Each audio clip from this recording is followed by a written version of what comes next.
Today we're talking about marketing strategy.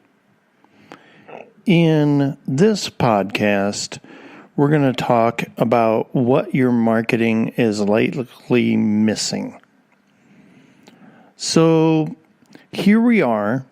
It's early 2019. Right now it's about the third week of January. So that means it's the start of a brand new year.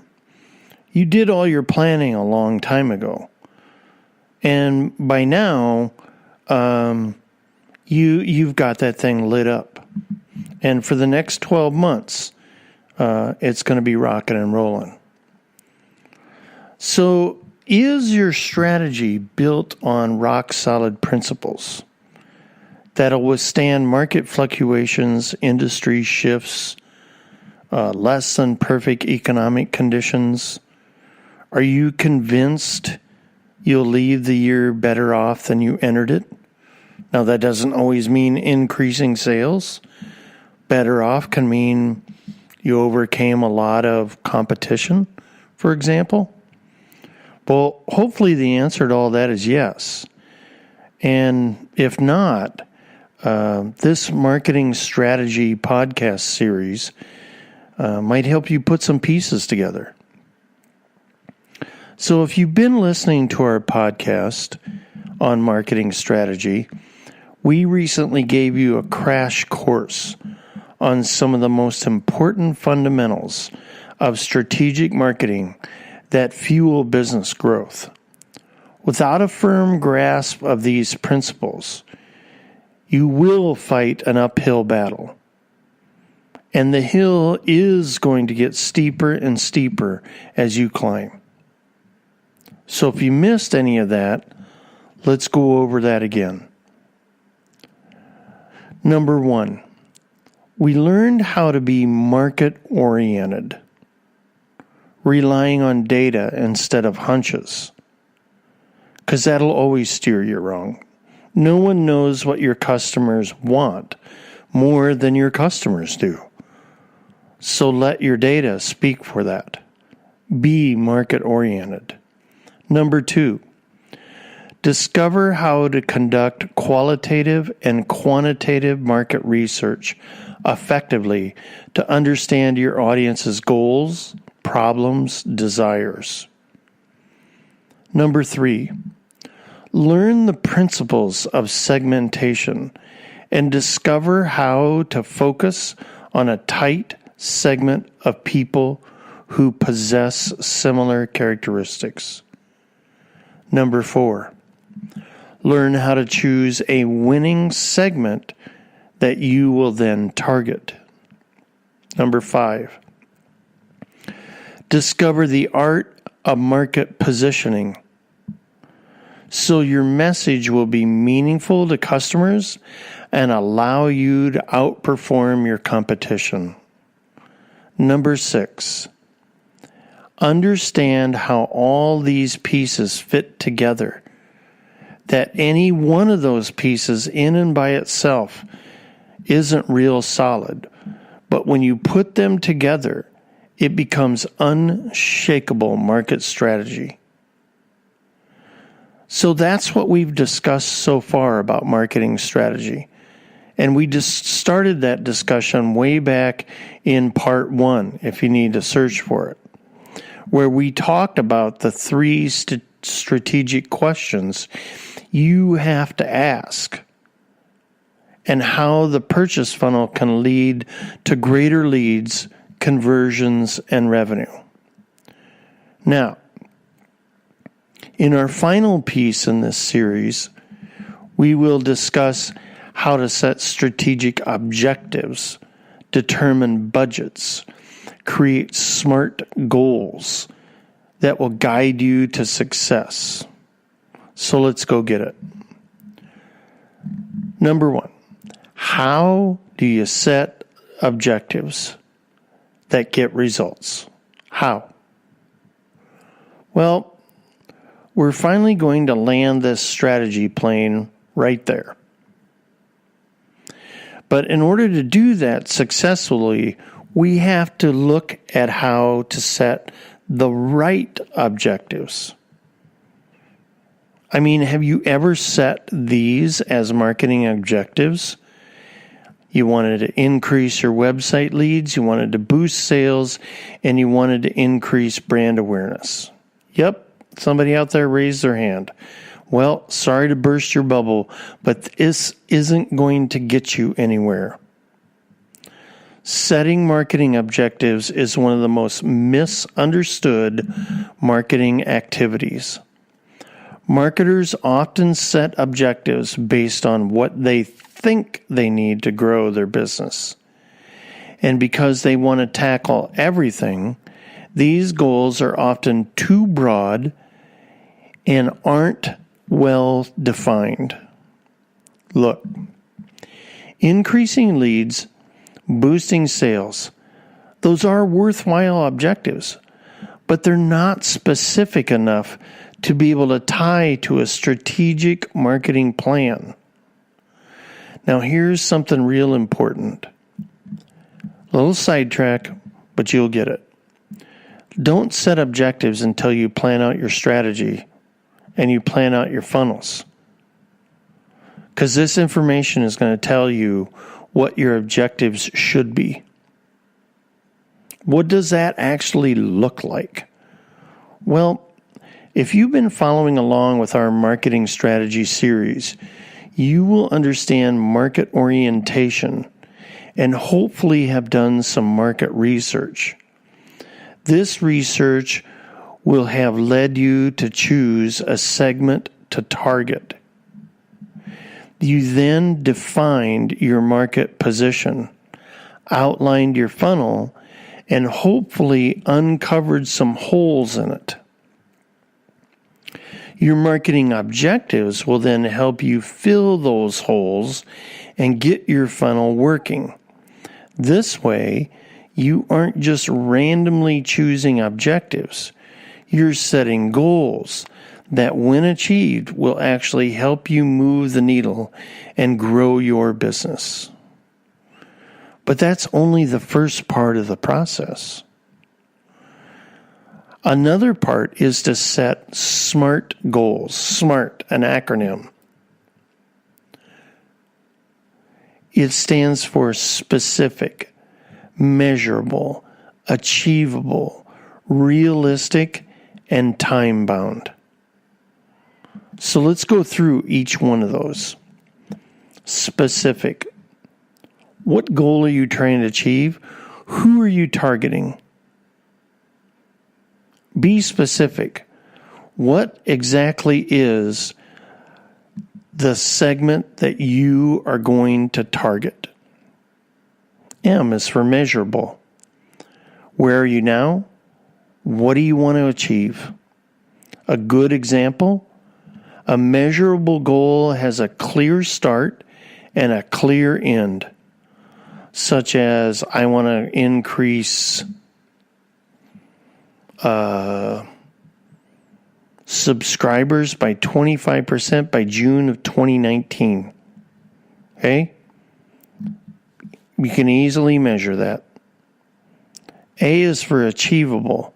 That means to create a goal that's worth achieving. Remember, we said a good goal is one that may be tied to fixing the holes in your funnel. Now, that's a worthy goal to achieve, because hitting it will produce measurable business building results. R is for realistic. You've got this achievable goal, but do you have the skills, talent, time, and money or capital that it's going to take to achieve that goal?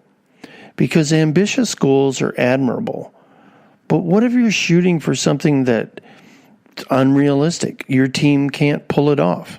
You may never hit it. If you can't devise a clear path to the goal in your chosen time frame, it's too lofty. T is for time bound. When will you reach your objective? Always include an end date or a time window for your goal to help yourself be accountable. Now let's take a look at an example of all of that. So let's say you want to increase leads and brand awareness this year. We just talked about how that is or isn't a decent goal, right? It's not a bad goal in its own right, but that alone isn't a really good objective.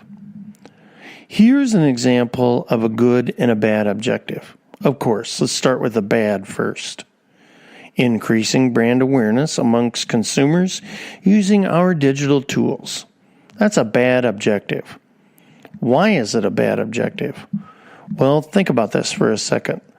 The goal of creating objectives is to achieve them, right? I mean, why else set them? So how will you know when you have reached or achieved this objective? What's your criteria for increasing brand awareness? What's that look like in real life? How can you possibly measure that? Create a specific goal so you know how close or far you are from achieving it. Also, add a due date for the objective. Make it measurable. This way you can check in at various stages of the goal's timeline and make adjustments as needed if things are getting off track. Now, how can we change that bad objective to make it more performance focused and turn it into a SMART goal?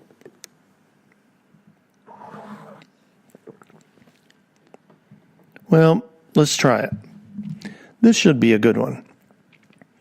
Let's say our objective is to increase email subscription in the small business user segment from 45% by January 2020. Now that's a strategic goal. It's very specific, has a time period of completion, and it also mentions the exact segment you're targeting. And it's ambitious, but it's not unrealistic.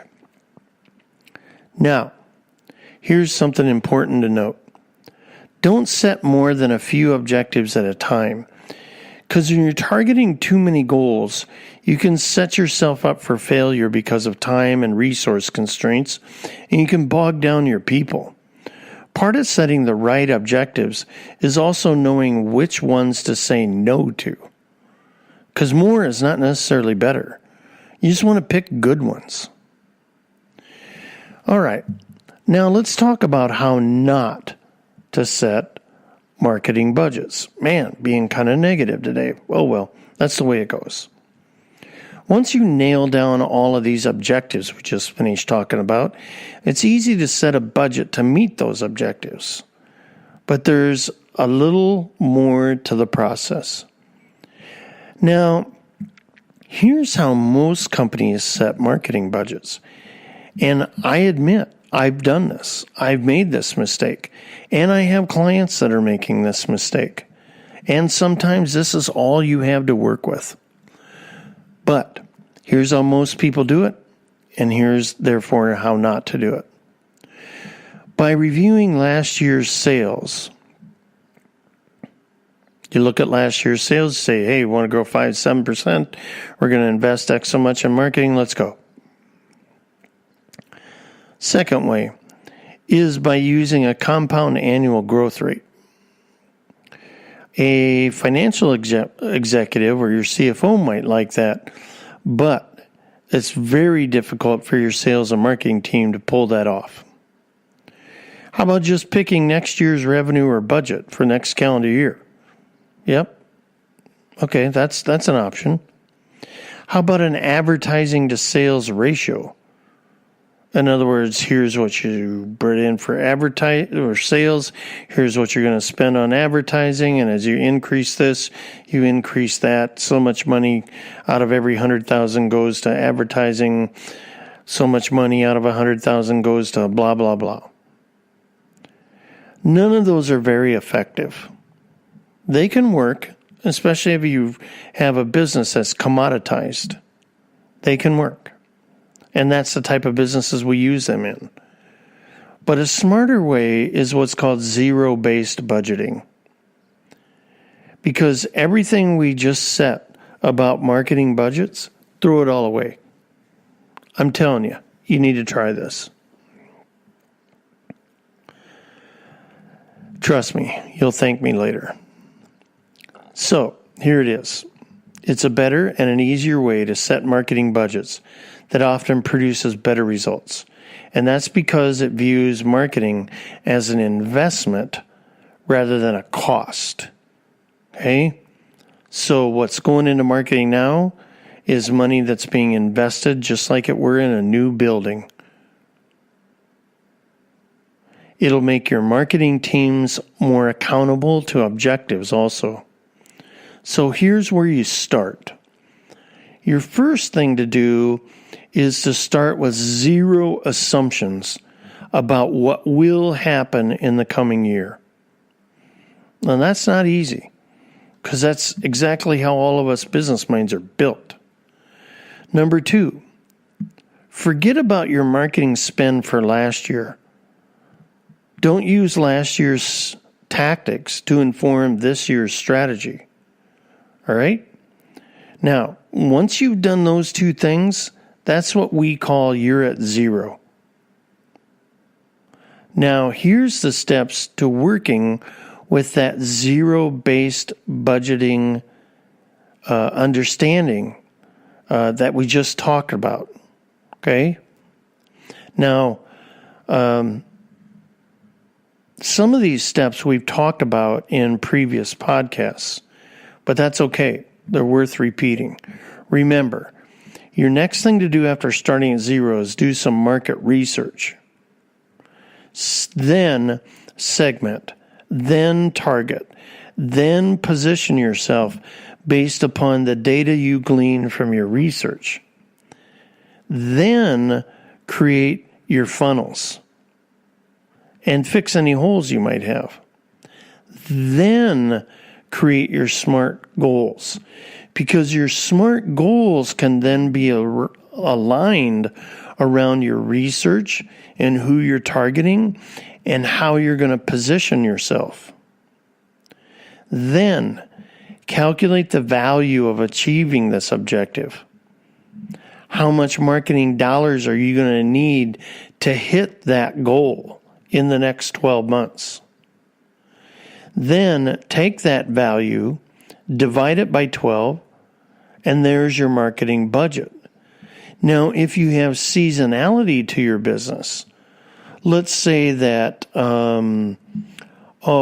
July is your biggest season no matter what you do. Well, that means July sales, you've probably got to put advertising and marketing dollars in somewhere around April, May, or June, depending upon what your sales cycle is. And that's going to take capital, because you're not going to be able to bootstrap it if you don't have the sales already. Then you can determine how much you want to invest in your strategy and what your ROI goal is. Now, that's a smart way to do a marketing plan. That's the most effective way. Now your marketing team can take all the information and they can tell you how achievable that is and how much those numbers need to be moved, how many leads you're going to need. They can come up with an anticipated conversion rate, an anticipated cost per click. And all of that then comes together into a solid marketing plan. Now, one of the best benefits of a zero-based marketing plan is that it makes marketing teams more accountable, because it's a do this or die situation. Your numbers are going to be based off the returns you expect, and you expect your marketing team to win. Now, your marketing team, in turn, needs to make sure you got an open mind, because your marketing team may tell you that what you're wanting to do for the dollars you're wanting to do it aren't realistic.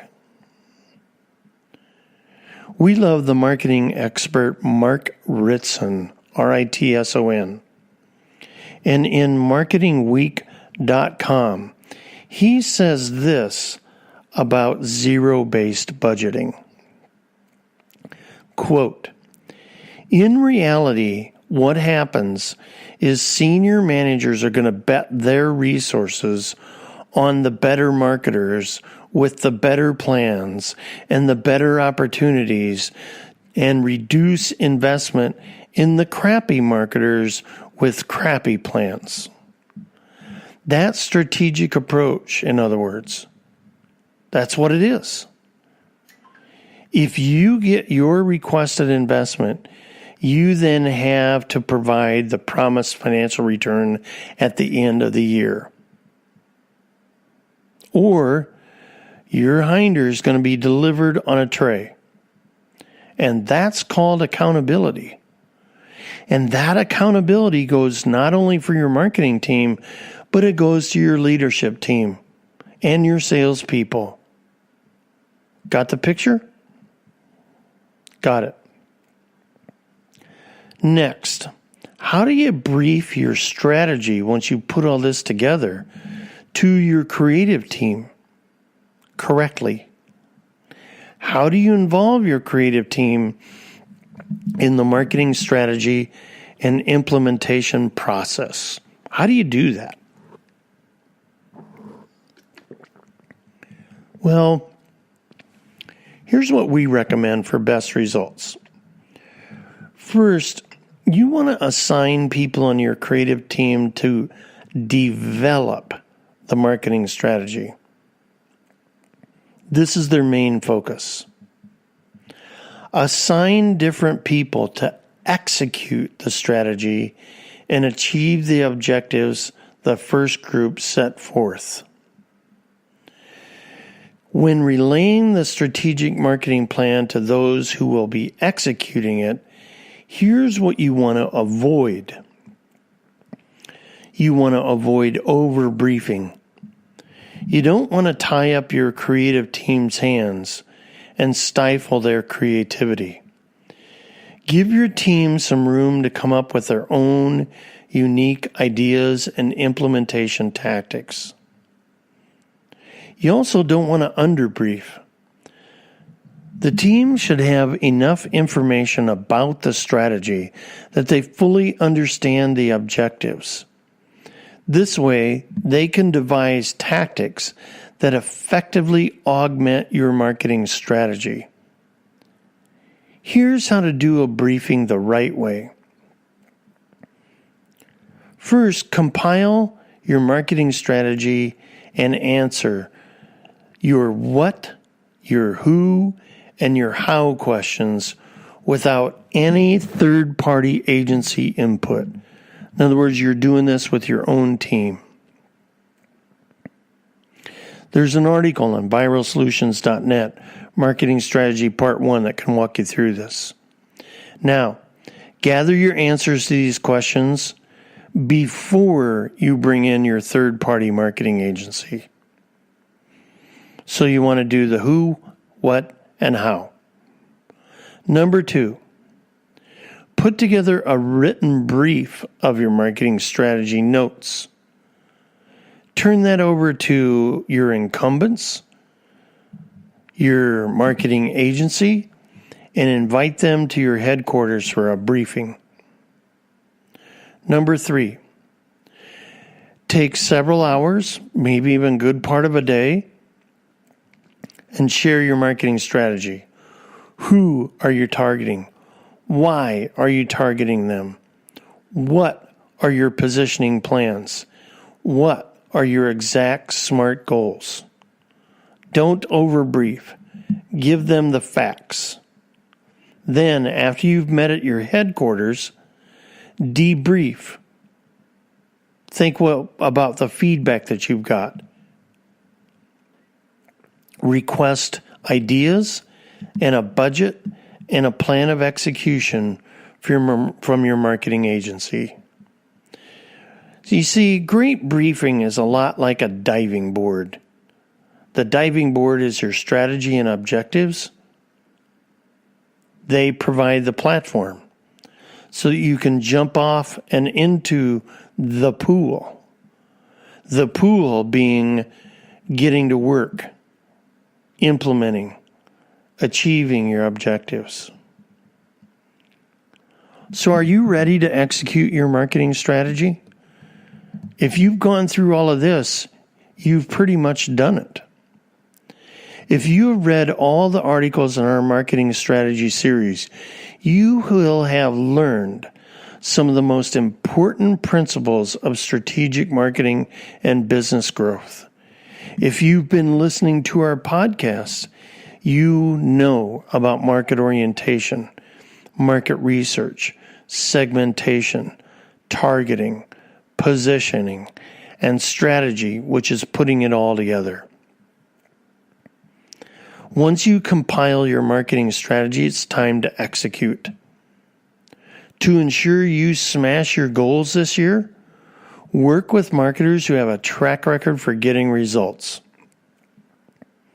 Your business is just too valuable to put it in the hands of shaky solopreneurs, wannabes, fake agencies who are just practicing on your money. If you want proven tactics executed by marketing masters who have decades of experience achieving and exceeding strategic marketing goals, contact viralsolutions.net or call us at 888-816-1222. We'll help you crush your goals. We're going to help you make them realistic and set a zero-based budget.